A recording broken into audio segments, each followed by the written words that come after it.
요새 모임에 무슨 열풍이 좀 부는 것 같아요. 무슨 열풍 같습니까? 감사 열풍이 부는 것 같아요. 무슨 일을 하면 그냥 다 감사하다, 감사하다 그런 얘기들 하시는데 집에서들은 어떠신지 모르겠는데 이 디모데학교 학생들이 이제 필리핀으로 해외 이동 수업 갔잖아요.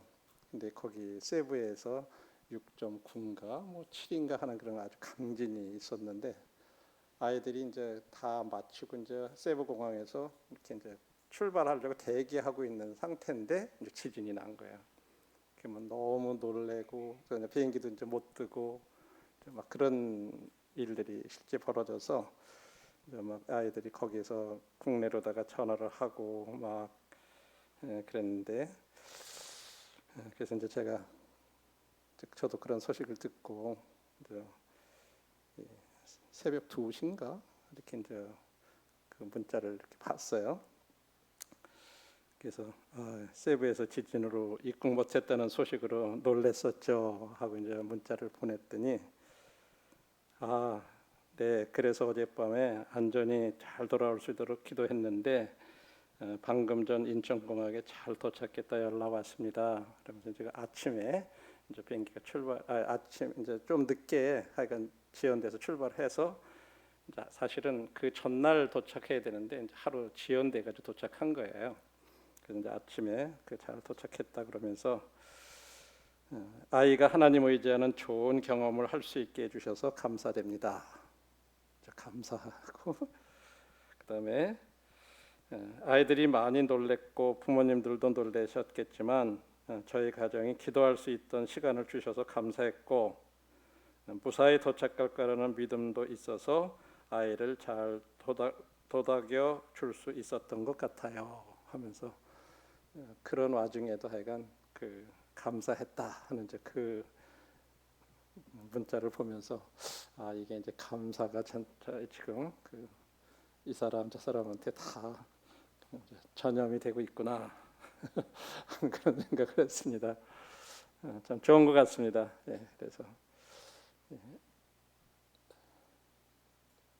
딴 줄 알았더니 안 떴네요.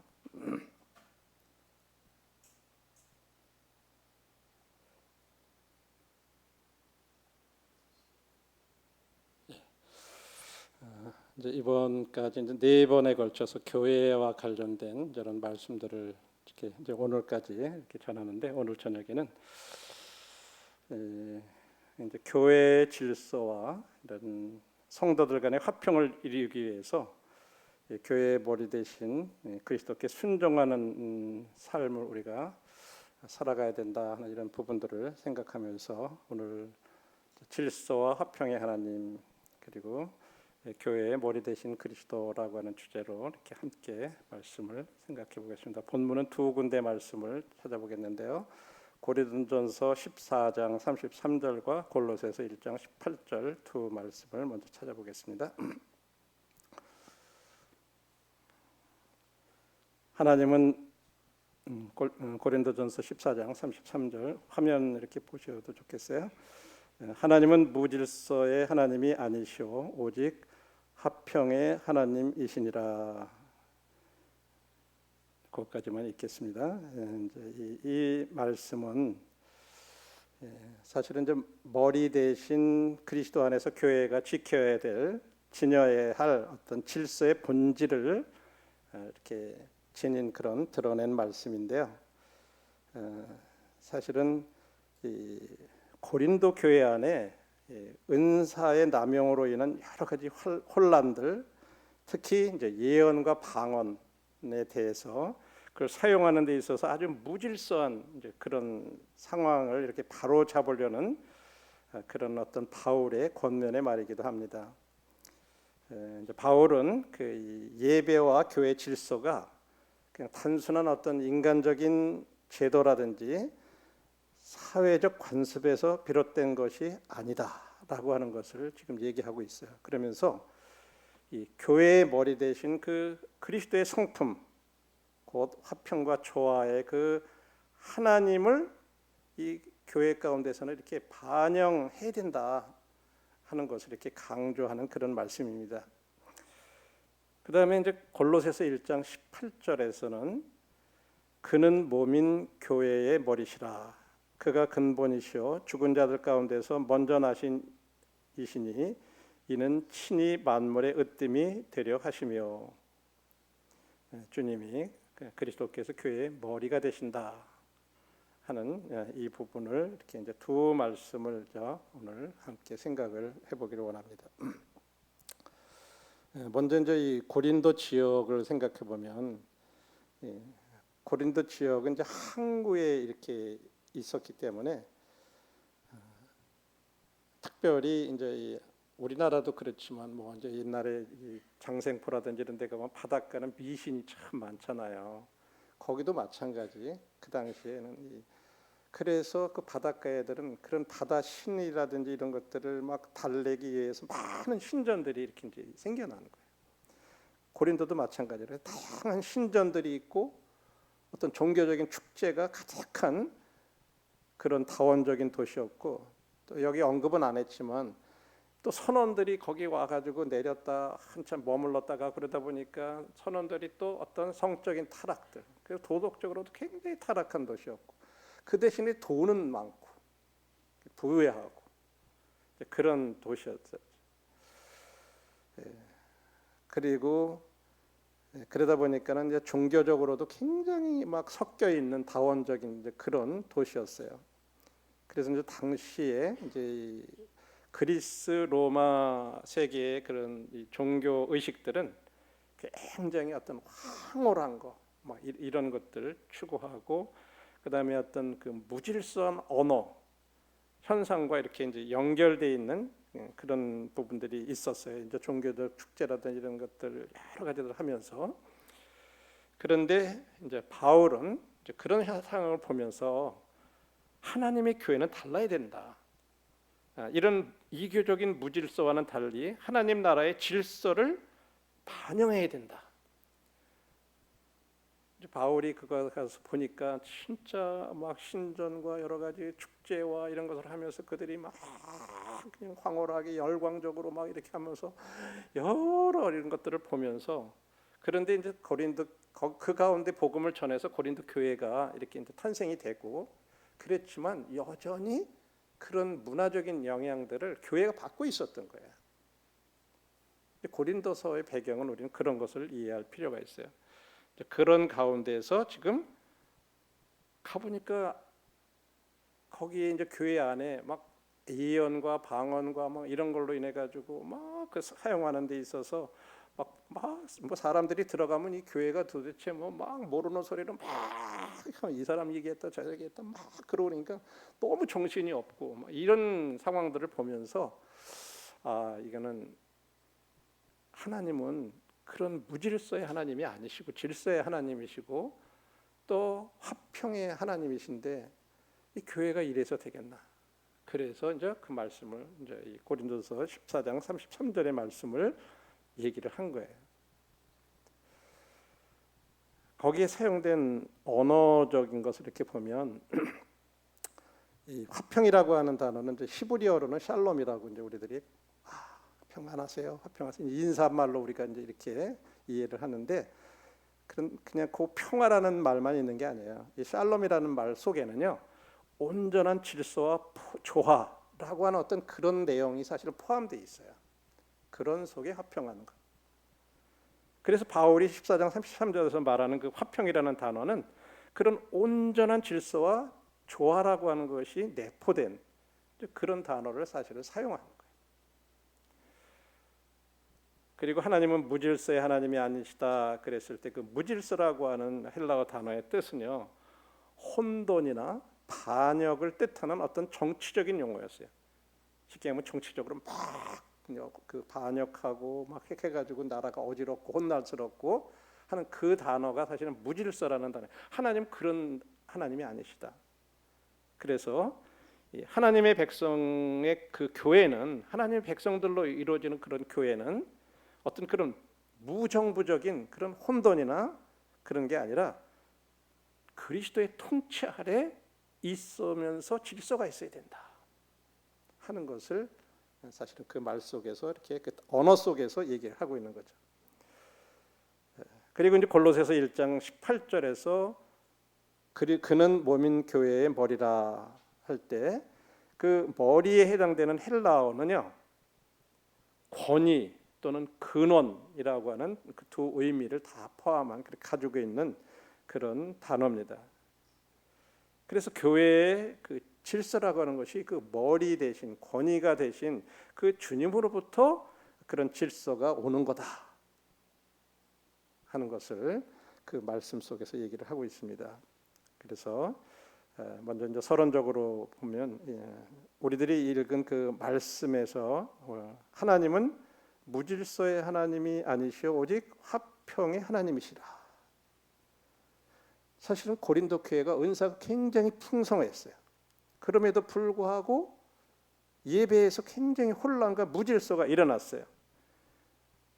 앞부분에 여러분들이 이렇게 이제 고린도 전서를 이렇게 앞부분부터 보면은 아주 은사들이 다양하고 풍성하고 아주 그 교회가 은사가 아주 많다고 이렇게 알려진 교회였어요.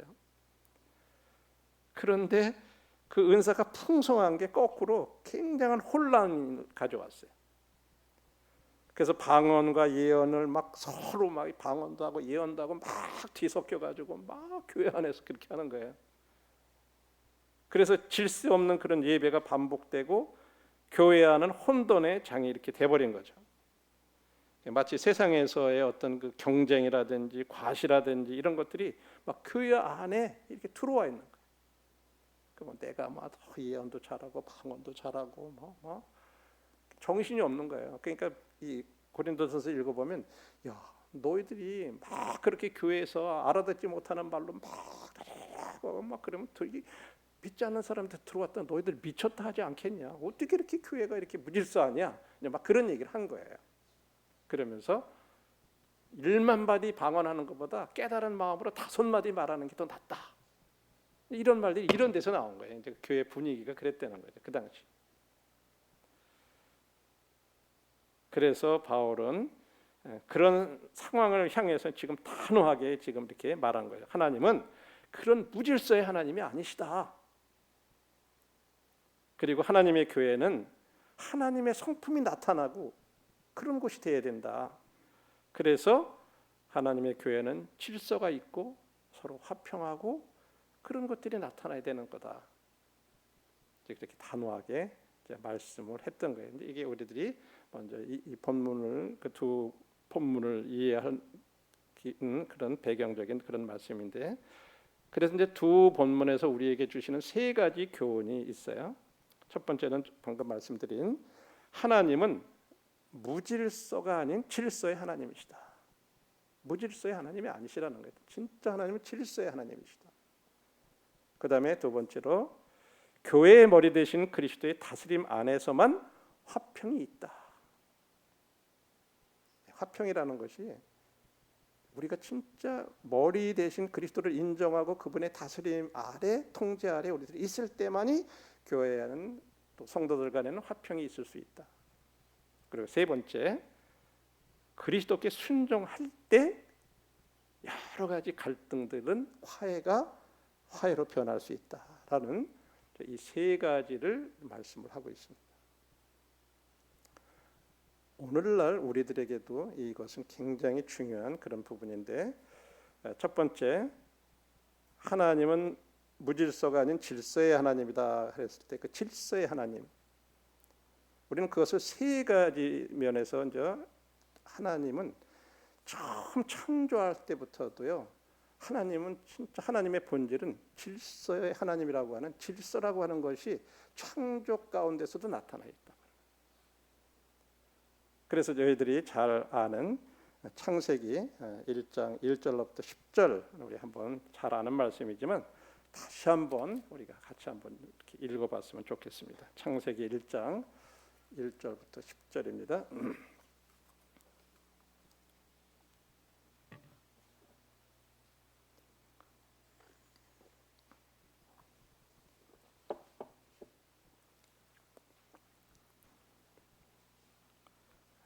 우리 교독 해볼까요? 제가 1절 읽고 성도님들이 2절 읽고 이렇게 해보겠습니다. 태초에 하나님이 천지를 창조하시니라.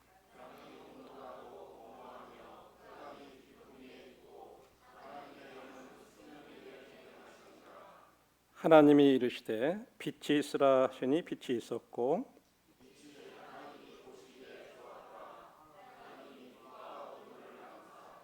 하나님이 빛을 낮이라 부르시고 어두움을 밤이라 부르시니라. 저녁이 되고 아침이 되니 이는 첫째 날이니라.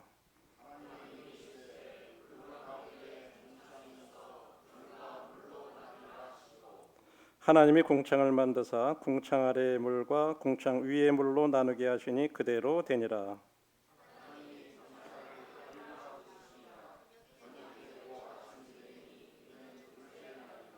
하나님이 이르시되 천하의 물이 한 곳으로 모이고 묻이 드러나라 하시니 그대로 되니라.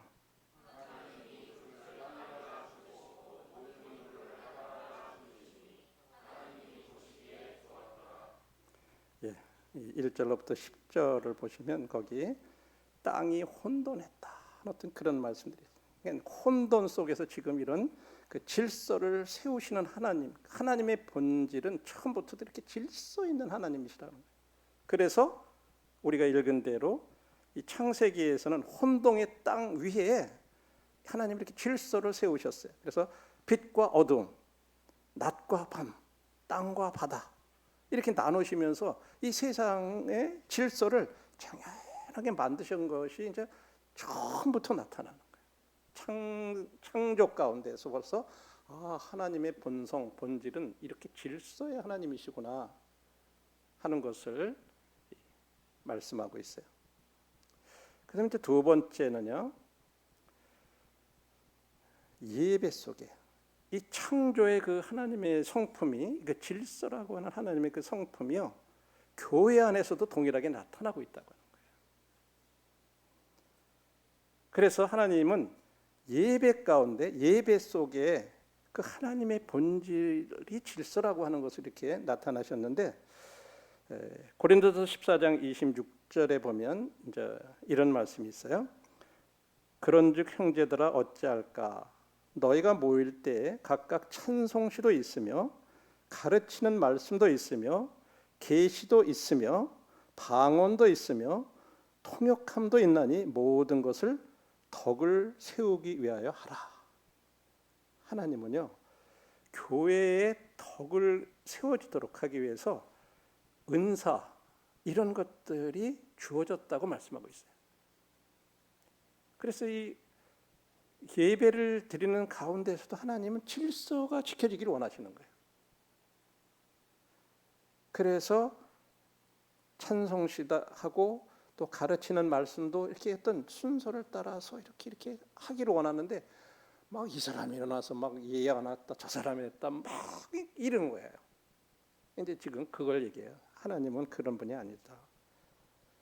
각각 찬송을 하는 사람, 찬송 택한 사람, 또 가르치는 사람 말씀 가르치고, 또 방언하고 외국어를 하면 통역도 하고, 이런 모든 것이 다 그런 교회가 덕을 세우도록 그렇게 하나님이 질서를 세우셨다고 하는 거예요. 교회 안에서도 예배 속에서도 그런 하나님의 본질된 질서가 나타난다고 하는 거죠. 그래서 이 은사도 하나님께서 그런 질서를 위해서 주신 건데, 하나님이 은사는 선물로 주시는 것들이에요. 뭐 우리가 뭔가 이렇게 막 열심히 있고 막 일해 가지고 주는 게 아니라 하나님이요, 어떤 사람들에게 각각 다 다른 은사들을 이렇게 주시는 거예요.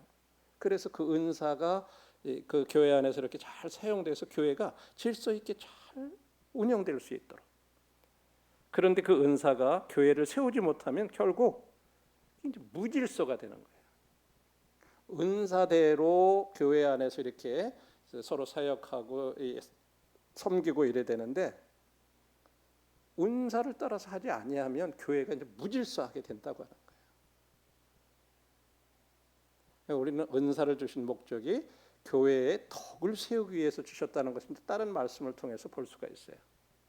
그래서 은사를 사용할 때도 믿음에 따라서 또 그 분량에 따라서 사용하여라. 또 이렇게도 말씀하세요.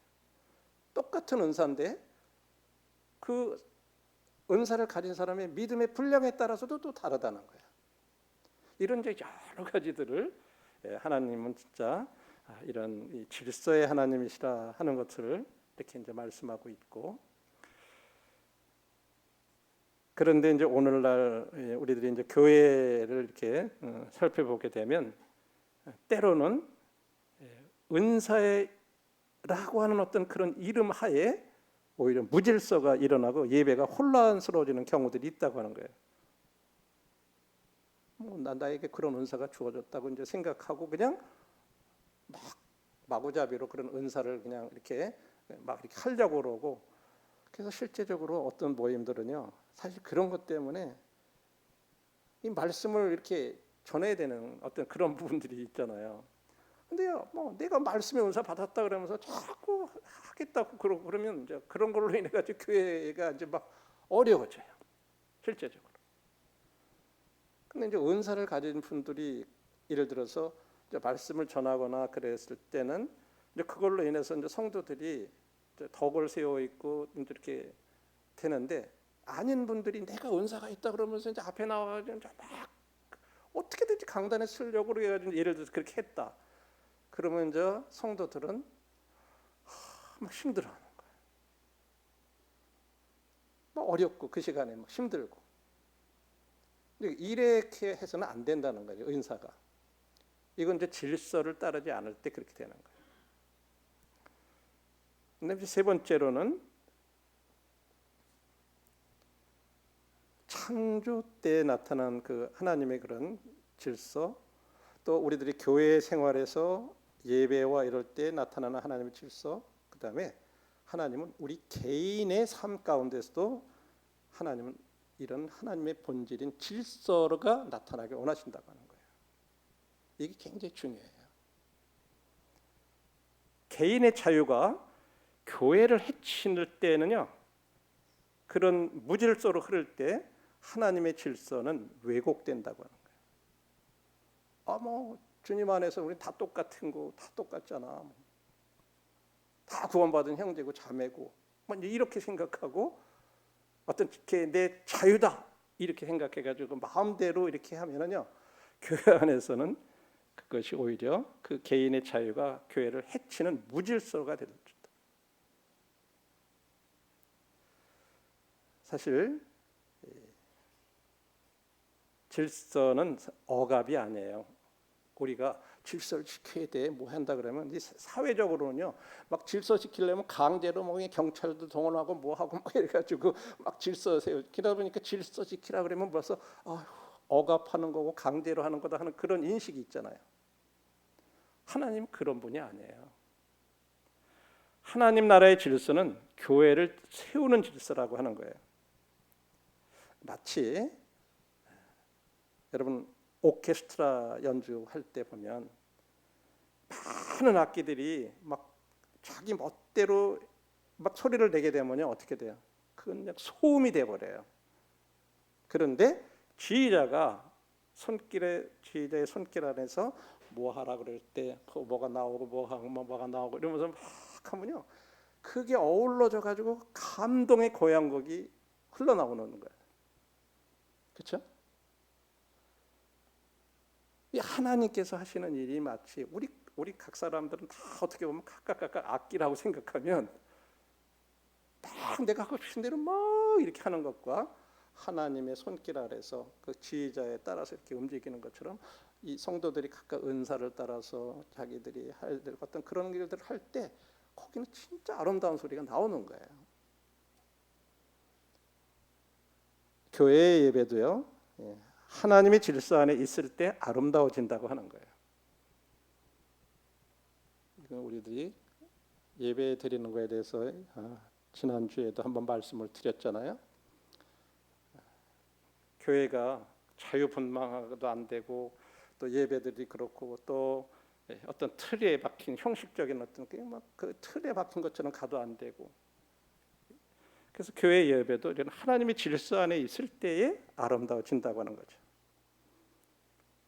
이것이 이제 첫 번째 하나님은 무질서의 하나님이 아니라 질서의 하나님이다라고 하는 것을 통해서 우리가 먼저 한번 생각해 볼 수 있는 그런 부분들이고요. 두 번째는 교회의 머리 대신 그리스도의 다스림 아래에서만 화평이 있다 하는 것이 이제 두 번째 교훈이라고 말씀드렸어요. 그런데 여기서 이제 문제가 뭐예요? 질서의 기준이 뭐냐 하는 거예요. 어떤 게 질서냐? 뭐가 질서지? 사람들이 이렇게 정해놓고 이렇게 해야 돼. 우리 교회는 뭐 이렇게 해야 돼 하는 어떤 그런 규율이 그게 질서인가? 아니면 다수가 이렇게 합의한 것들, 뭐 그런 것들이 질서인가? 거기에 대한 답이 바로 골로새서 1장 18절에서 이렇게 말씀하고 있어요. 그는 몸인 교회의 머리시라. 그가 근본이시여 죽은 자들 가운데서 먼저 나신 이시니 이는 친히 만물의 으뜸이 되려 하시며. 교회의 머리는 오직 예수 그리스도 한 분뿐이시다. 그 말 속에는요, 교회의 질서의 기준은 바로 머리 대신 주님의 말씀이 기준이 되어야 된다고 하는 것을 말해주는 거예요. 그래서 교회의 머리는 어떤 목회자가 교회의 머리도 아니고 특정 장로나 집사가 어떤 교회의 머리도 아니에요. 어떤 교파도 교회의 머리는 아니에요. 교회의 머리는 오직 그리스도시라고 하는 거예요. 그분이 하신 말씀이 기준이 돼서 우리들이 그것을 따라갈 때 그것이 질서를 유지하게 된다는 거죠. 그러니까 주님이 머리시라고 하는 그것을 우리들이 모두 인정하고 있을 때 그분이 하신 말씀이면 우리들이 순종해야 되는 거예요.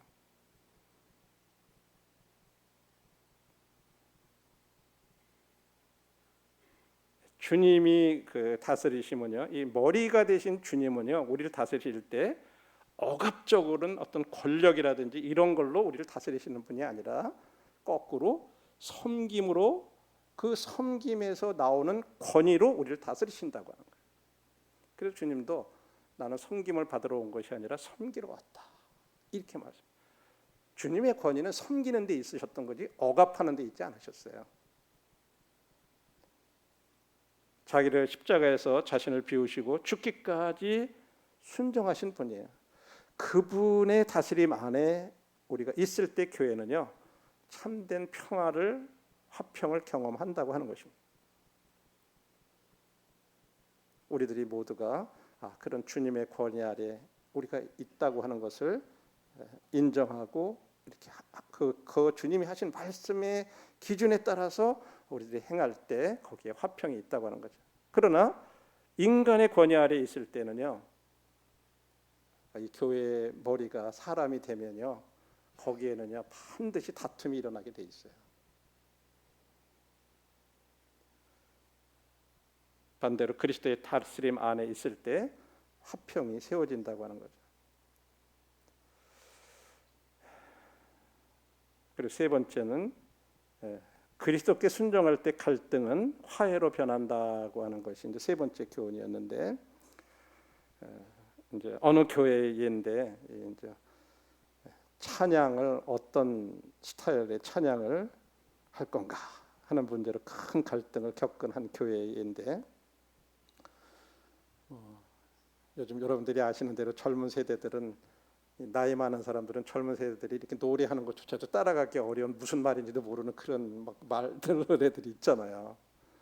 이런 것들이 찬송에도 많은 영향을 미쳐서 오늘날 여러 찬송들이, 저희들 여기 나이 많으신 분들은 옛날에는요 도대체 듣도 못한 뭐 그런 그 곡조라든지 뭐 그런 것들이 있어요. 근데 젊은 세대들은요 옛날 거 부르면 너무 골이 따뜻하고 막 그러잖아요, 그렇죠? 현대적인 찬양을 젊은 사람들을 좋아하고, 나이 많으신 분들은 옛날에 전통적인 그런 찬송가만을 고집해가지고 그 교회가 그런 어느 찬송을 예배 때 어떻게 감히 그런 CCM 같은 뭐 그런 걸 가지고 찬송을 하고 예배 드리냐, 뭐 이제 이런 걸로 교회가 뭐 어려운, 그래가지고 그게 예배까지 갈등의 현장이 되고 교회는 분열 직전까지 이렇게 간 그것 때문에, 찬양 때문에. 그런데 그들이 함께 무릎 꿇고 기도하면서 예배의 주인은 우리의 취향이 아니라 그리스도다. 라는 사실에 순종했을 때 상황이 달라졌다고 하는 거예요. 예배의 주인은 우리는 빼뜨리고 그냥 다른 찬송 가지고 이렇게 했구나. 내가 좋아하는 거, 네가 좋아하는 거. 이거를 깨닫고 우리 이스라엘은 안 됐구나. 서로의 방식을 존중하면서 다양한 찬양이 공존하기 시작했어요. 그래서 나이 많은 분들이 좋아하는 찬송도 하고 또 젊은 사람들이 좋아하는 것도 하고 이렇게 이제 섞어가면서 이렇게 하다 보니까 갈등은 오히려 풍성한 은혜로 변했다. 그래서 이것이 바로 순종의 열매라고 하는 이제 그런 간증을 실제적으로 이렇게 좀 들어봤어요. 여러분 이건 한 예지만 교회 안에는 이런 것들이 진짜 많이 있어요. 꼭 이건 찬양만 그런 게 아니에요. 그렇죠? 예.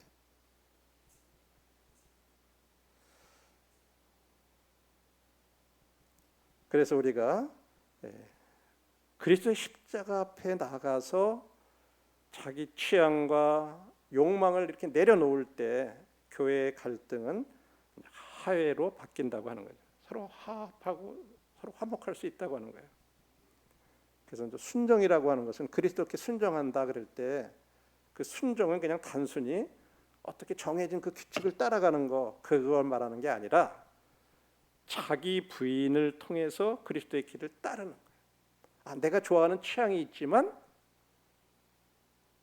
이것이 다른 사람들이 원치 아니하고 좋아하지 않는 거라면 또 그 사람이 좋아하는 걸 존중해주고 따라가고 이렇게 해서 자기를 부인하고 주님이 원하시는 그런 길을 따라가는 거. 이게 순종이라고 하는 거예요. 우리 교회 안에 여러 가지 일도 이 부분을 우리들이 많이 생각해야 될. 그렇게 할 때 뭐 서로 이렇게 의논하다 보면 막 다르잖아요. 이런 의견도 있고 저런 의견도 있고 나는 이렇게 하고 싶고 나는 저렇게 하고 싶고. 그런데 이제 그런 것들이 진짜 교회의 덕을 세우고 주님이 기뻐하시는 일이고 그런 건가 한번 생각해 보면서 거기에 초점을 맞추고 우리를 자신의 그런 것들 취향이나 욕망이나 이런 걸 이렇게 내려놓고 우리들이 함께 이렇게 하고자 하는 것. 이런 것들이 그리스도께 순종하는 거라는 거죠. 자, 이 세 가지를 저희들이 이렇게 생각해 보았습니다.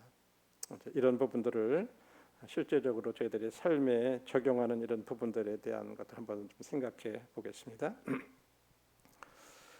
하나님은 그 무질서가 아닌 질서의 하나님이시다. 그런데 그 질서는 어디서부터 드러나요? 우리가 주님이 머리라고 하는 걸 인식하고 인정하고 우리가 그 주님의 다스림 안에서만 우리들이 거할 때 그때 그 질서가 나타난다고 하는 거예요. 내 잘났고 너 잘났고 나도 머리고 너도 말이고 막 이러면요 절대 질서가 없어요.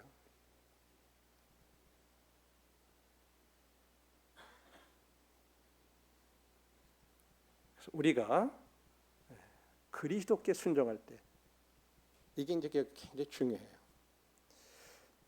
내가 주님께 순종하는 건가 사람에게 순종하는 건가. 어떤 권면을 받았을 때 그것이 주님의 말씀에 의해서 나온 권면으로 받아들이면 우리들 그걸 받지만 이것이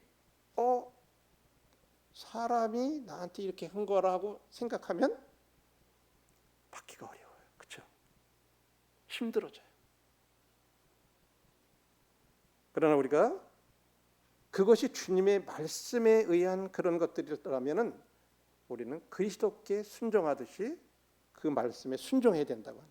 그렇게 되면 교회의 갈등들은 화해로 바뀌고 서로 분열하는 것은 연합으로 바뀌고 혼란은 화평으로 바뀐다고 하는 거죠. 교회 안에 여러 가지 모든 문제들은 갈등이나 분열이나 혼란이나 이런 것들은 다 우리가 그리스도께 순종할 때 바뀔 수 있다고 하는 거죠.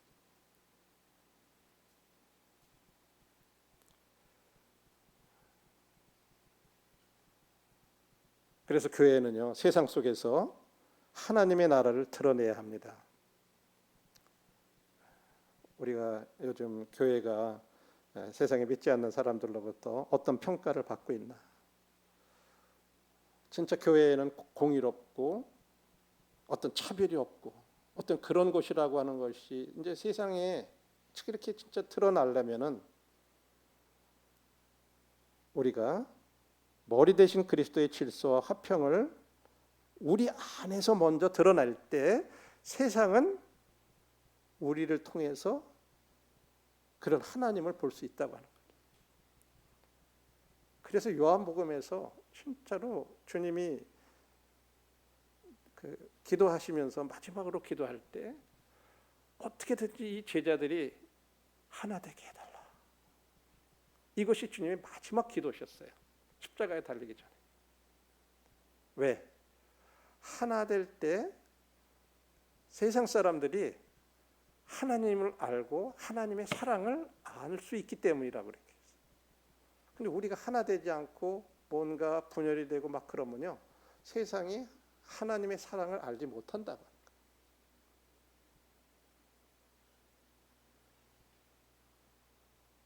그래서 이제 결론의 말씀을 드리면 우리의 은사, 내가 은사가 뭔가, 우리 각각 다 이렇게 은사가 있잖아요. 또 우리의 권리, 우리가 주님 안에서 우리들이 누릴 수 있는 이런 권리들, 그러나 또 우리 각각 서로 다른 취향들, 이런 것을 이제 우리들이 내려놓고 머리 대신 그리스도의 다스림 앞에 우리가 순종하면 그때 우리 교회는 질서와 화평을 증거하는 그런 교회로 세워지고 세상 가운데에서 교회의 진짜 목적대로 참된 빛과 소금의 역할을 하는 그런 교회가 될 것입니다. 저희들이 어떻게 보면 너무 그냥 뭐 당연한 거로 알고 있고 이론적으로 그렇다고 인정을 하고 있으면서도 실제적으로 이런 부분들이 우리들이 주님 앞에서 머리 대신 그리스도의 이 다스림 안에 앞에 우리들이 순종하지 못하면 우리들이 때때로 어떤 권면을 받거나 어떤 교회 안에서 이런 질서에 대한 거라든지 이런 얘기들이 우리 마음으로부터 내가 주님 앞에 순종한다고 하는 이런 자세, 주님의 말씀에 우리들이 순종하는 그런 태도가 될 때 우리들은 모두가 우리는 서로 유익을 얻는 거예요. 왜냐하면 교회가 세움을 입기 때문에. 그렇지 않고 질서가 무너지고 뭔가 그냥 내가 하고 싶은 대로 이렇게 해도 뭐 나한테 그걸 말할 자격이 있는 사람이 누가 있냐? 우리에게 이제 그렇게 되면 이 교회는 무질서로 흘러갈 수 있는 거예요. 그러면 손해 보는 거는 모두가 손해 보는 거예요. 마치 오케스트라에서 그 악기들이 각각 음악을 이렇게 소리를 내는데 뭐 네가 이렇게 흔들든 난 상관없다. 내가 하고 싶은 대로 막난 두들 때 두드리는 거 이렇게 하면 안 된다는 거죠. 쉽게 얘기해. 그렇지만 내 고유의 음성과 내 어떤 내가 다루는 악기와 이런 것들이 저 지휘자가 치라고 할 때 탕탕 치고 지난번에 숲속에 뭐 콘서트인가 거기 갔을 때 진짜요. 그 많은 사람들이 같이 이렇게 하는데 어떻게 진짜 그 앞에서 한 사람에 의해서 그 많은 악기들이 어떻게 그때 제때 나와서 저런 아름다운 소리가 날까? 저도 근데 그때도 다시 한번 생각해 봤는데 교회도 마찬가지잖아요. 우리들이 그런 걸 생각하면서 우리가 주님이 우리들을 이끄시는 대로 우리들이 그 주님의 권위 아래 주님이 머리시구나. 나도 그 주님의 머리 아래에 있구나. 절대 사람이 머리가 아니에요. 우리들의 이것이 주일학교든 학생이든 청년이든 우린 똑같은 원리들이 다 적용되는 거예요. 뭐 주일학교 책임자가 주일학교 머리가 아니에요. 청년의 책임자가 청년의 머리가 아니에요. 교회의 장로가 교회의 머리가 아니에요. 우리들이 서로 이런 부분들에 대한 것을 명확히 주님 앞에서 인식하고, 나도 머리 대신 주님 앞에 있는 그런 사람이구나 하는 것들이 우리에게 진짜로 필요하죠. 그렇게 될 때 우리는 질서와 화평의 하나님, 그분 안에서 우리들이 함께 이렇게 우리의 역할을 다 이렇게 해가면서 서로 유익을 얻고 서로 수염을 입고, 그래서 우리들의 이 예배도 진짜로 질서의 하나님 가운데서 아름다운 예배가 드려지게 되고, 그러다 보면 성도들이요, 이 똑같이 주일날 예배를 드려도요, 어느 주일이 다르죠. 그런 걸 느낄 때가 있잖아, 그죠? 우리가 매주 예배를 드리는데도 어느 주와 이게 다를 때가 있어요. 그럴 때는 왜 그럴까? 우리 이제 그런 것들을 한번 생각해봐야 돼. 그래서 우리도 같이 기도하면서 질서와 화평을 증거하는 또 저희들의 모임이 될 수 있도록 함께 기도하면서 이렇게 갔으면 좋겠습니다. 그래서 이제 오늘 4번에 걸쳐서 이렇게 말씀을 드리고 당분간 좀 저는 이렇게 쉬겠습니다. 예. 감사합니다. 예.